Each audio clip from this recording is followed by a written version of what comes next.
Okay, our beloveds, so now we are on to the next day and the next day and the next day. For many of you, the days are literally bleeding into one. You cannot feel where one ends or where the next one begins, and that is because there is no time.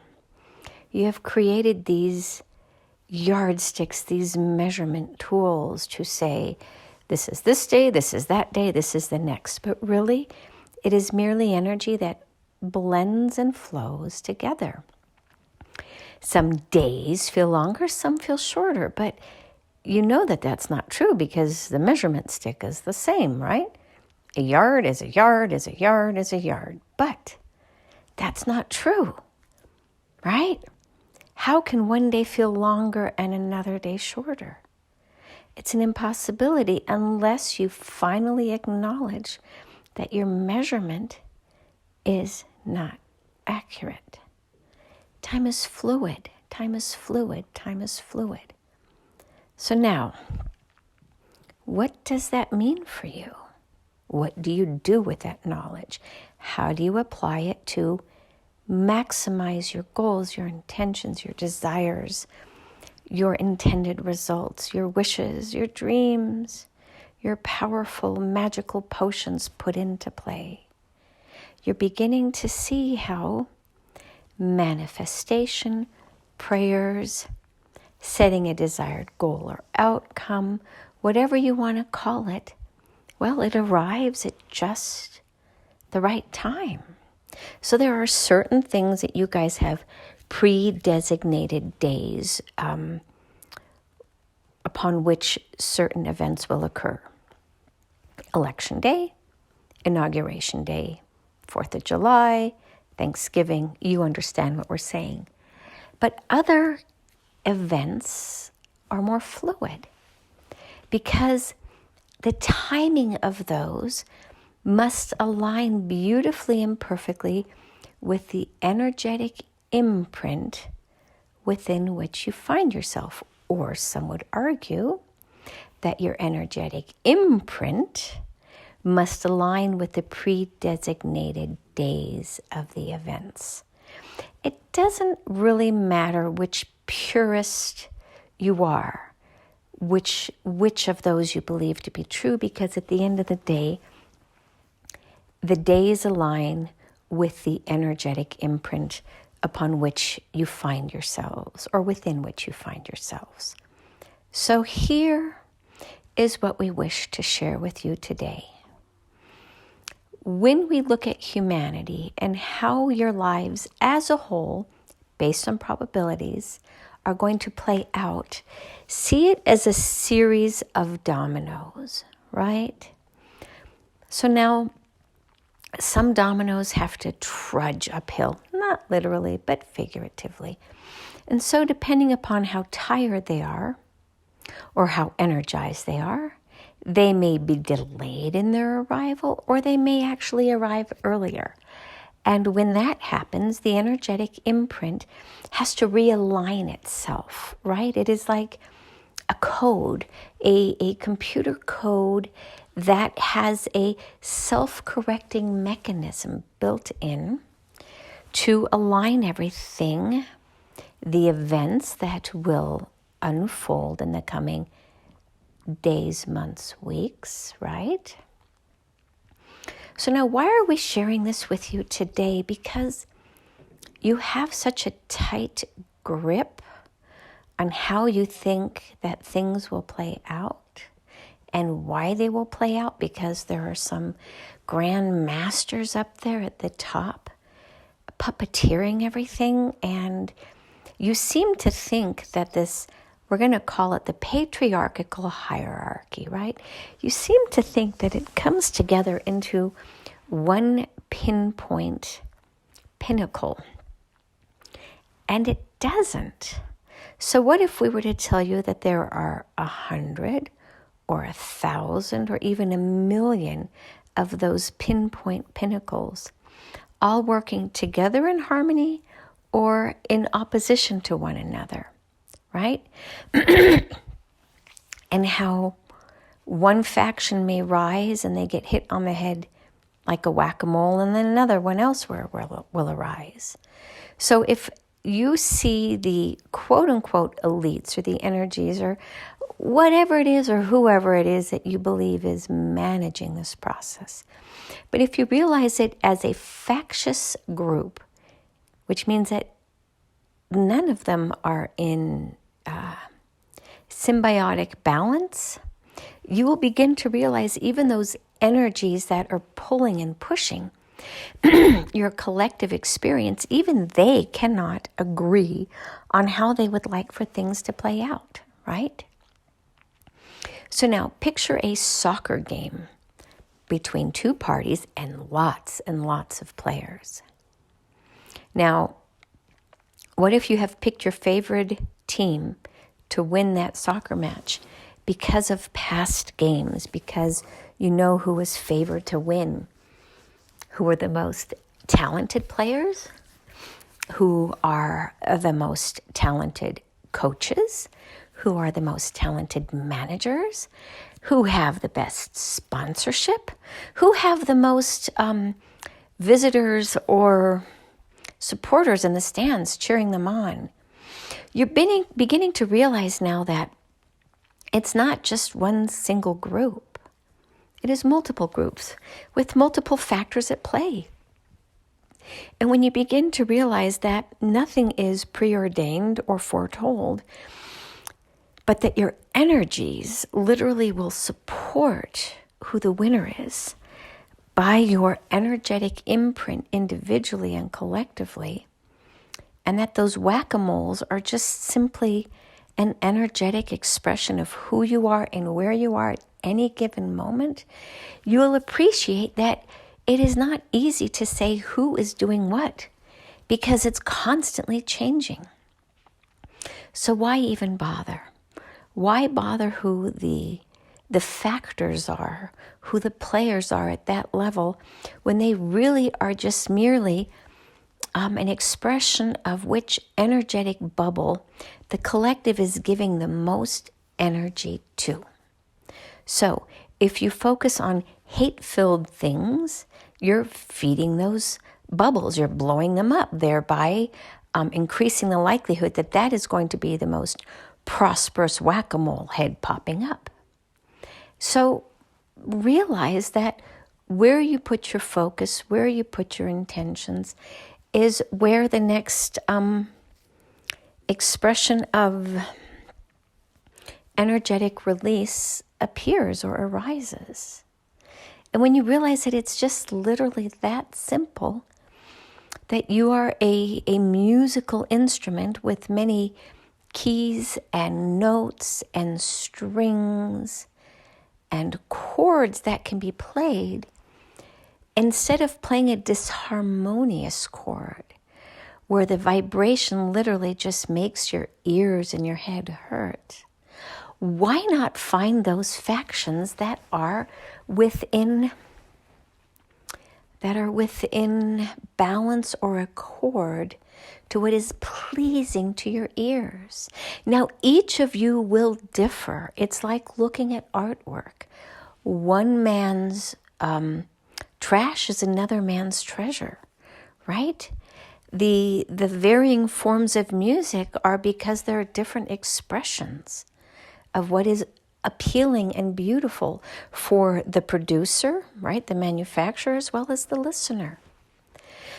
So focus less on what you don't want to see and more on what you do want to see, from the perspective of, this is what I wish to feed at this point and from this point going forward.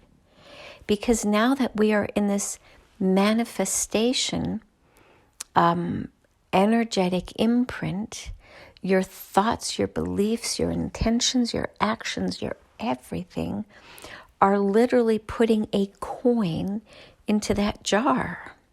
And so if you only have so much energy, why not put it on those items that you wish to build?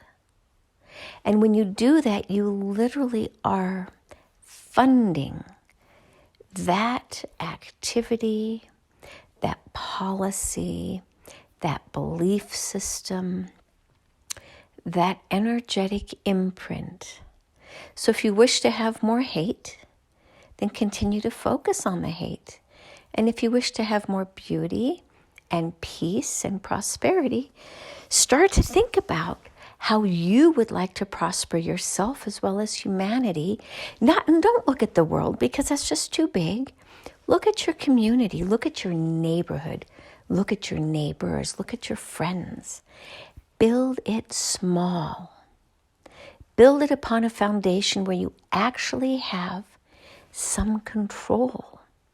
You can vote in the people, not who say the right things or who bash the other side, but really look at their individual policies. And don't do it from a heartfelt perspective that is not grounded. Okay, so this is really difficult for us to express, so we're trying to really tune in to the energy so our another can properly describe this, because it seems to her contradictory right now because she was expecting a mind-based, but it is a heart-based thing. But if you plant a seed which you wish to grow in sand versus in fertile ground, in sand it cannot really dig deep roots. The water is constantly flowing through and won't be there to keep it moist. There are no nutrients. And the sand gets hotter than the soil does because it's silica. It is not something that is really designed as a whole to foster a prosperous garden. So are you building something on sinking sand, or is there fertile ground? Find the fertile ground for your dreams to build something that is sustainable. So for example, those of you who still believe in the oil industry, it is literally on sand and sinking sand. So to continue to build an economy on that, it is wasteful. Instead, say, I want to build it on something that really is sustainable, renewable energy, whatever that means, and find something that is supported by your region. So solar, obviously, is supported in a region where you have lots of sunlight, right? And when you talk about geothermal, you go to a place where you don't have as much sunlight, or the geographic region really lends itself to that. So invest in the infrastructure energetically now that is sustainable in your region. And then build upon that. So each of you puts your coin. If you have 10 coins or 100 coins, and that's it. That is your entire energetic imprint. And you have 10 projects or 100 projects that you can fund with 1 penny each. Where would you invest your energy, your money, your resources? Find those activities with fertile ground. It's not difficult to find. With Google, you guys can find anything in just a moment's notice. And we don't literally mean Google, because many of you think Google is evil. Find a search engine, but Google is a generic term similar to Kleenex and tissue. You understand what we're meaning. Do the Google thing to research where your heart is interested, and look for renewable energy ideas. And then plant your seeds. And also, when you donate, instead of giving to large organizations like American Red Cross, where they get to determine where they put the funds and it's completely out of your control, find smaller organizations where you give directly to them. Heifer Organization is a wonderful one because they give the gift of life, okay? Give to an individual homeless person. Adopt a homeless person where you say, I'm going to make you my pet project and I'm going to meet with you once a week.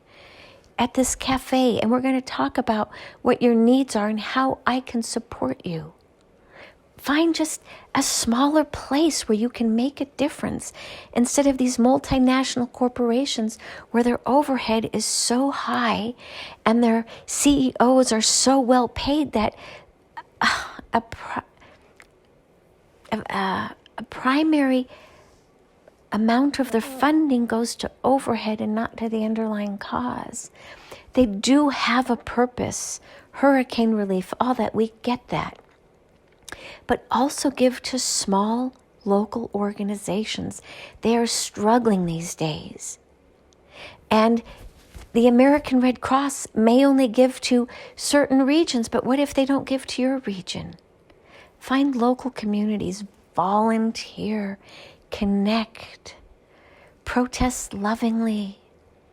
Do what you can to be the voice of change that you wish to see in the world, but do it small and local and in a community-based fashion, because we're telling you right now, as the energies shift forward, these large multinational corporations will go away. So start to build the infrastructure in those that will remain and sustain themselves through a self-fulfilling prophecy of giving out and receiving in return, because they offer something differently, which is a heartfelt touch versus a cold corporate approach of fill out this application and we'll just have somebody who filters through it. We want people to meet one-on-one with somebody and say, how can I support you? How can I help you to grow your future by investing in you and with you? That is where we're asking humanity to go. This whack-a-mole thing, it no longer serves you. So build something that you can be proud of, so that when you transition to the afterlife, that you can see that you not only gave funds at one singular time, but that you invested in an organization that outlives you. Build something meaningful. Plant a seed that becomes a vine that continues growing and growing, and then as it spreads across the ground in other places, creates a new root system and a new one and a new one. And before you know it, you have such an invasive plant that if you pull one root out, there are 100 others that have taken root and will create a sustainable future. This is the vision that we have for humanity going forward, and we wish to invite you into this prospect. It's prospect work or prospector work, where you go out and you mine for gold. Trust that there is gold in those yonder hills right in your backyard, instead of sending your jobs to China or whatever. It can be done if you build your community locally again. Spend a little bit more money for those of you who can afford it, and create change within your own backyard. Community gardens, community laughter and parties, community activities as in picking up trash,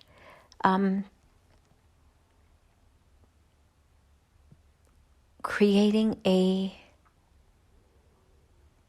space of collective growth. You guys get to build it. It is something new, based on an old platform, but with a new energy. And as it starts to come in and take root, you will intuitively know how to grow into this new space, because your heart will pull you there. But we're giving you the basic starter kit on where to plant your garden. Those sand dunes in the desert with no water, too much sun, and winds and elements that just don't support the growth of your seedlings, they no longer work. And we wish for you all to begin to really think about that. Where are the fertile grounds? Well, where there's a lot of rain. And what is rain? It's really tears in some ways, not literally, but figuratively. The sun creates heat. It just burns off all the nutrients and kills off all the microbiomes on the surface. Find those that have been nourished by tears and pain and suffering. That is where you will find your fertile ground. Find the trauma, find the pain, find the suffering, and begin to plant your garden there, because that is where you will find your answers for how you can get to the future. Or another we have shown her, and she has shared in bits and pieces of it, but we will give you more when it is time. But we're just saying, find those fertile grounds. It is where those who have suffered reside. It is that simple. So we wish you blessings as you move forward into these new energies. It's not going to be easy, we will tell you that. You're going to have many, many, many challenges in the coming months, but you can feel a more sustainable and stable energy coming in now. And you will need that to hold on to as these other percolating events come and create uprisings within your own hearts. But you will get there if you just simply go back to your grounded energies and your grounded nature and say, we can do this, we can get through this, and let's figure out how to come together as a community to assign one another with love and compassion and not fear and hatred anymore. It's coming for those of you who can feel it. Tune into those energies and literally become the change that you wish to be in this world at this time. And so it is. Namaste.